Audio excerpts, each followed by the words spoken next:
štai yra mūsų dovana. Ačiū labai. Vilniaus oro uostui, kuris mus visą tai išlydė ir pasitinka. Ačiū visiems. Nuotaikos geros, ta prasme, viskas pasiruošta. Aš nežinau, aš kuo toliau su kiekvienais metais mažiau jaudulio turiu. Realiai toks beveik visiškai jo ir nėra.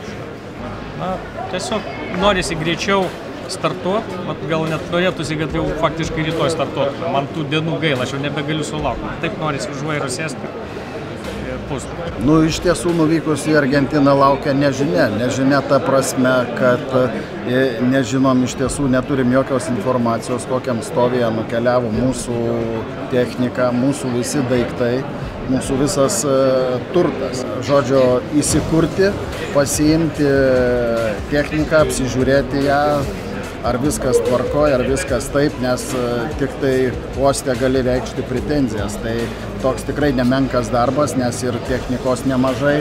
Mes atleisim visas vadeles, pedalą numinksim su, jeigu reikės dar padėsiu paspausti ir normaliai minsim, tik aš. Mano pirma dalis bus sunkesnė dėl įsivažiavimo, jeigu šiaip rimtai šnekant. Antra dalis jau vis tiek, jinai bus fiziškai galbūt trasos atžvilgiu sunkesnė, bet jinai jau būsim išvažiavę į ritmą įsivažiavę. Iš tiesų labai daug priklausys viskas nuo oro sąlygų. Kaip dabar žiūrint prognozes, tai žada labai daug lietučio, o lyjant lietui tikrai nėra tenai lengva, nei Argentina, nei Bolivija.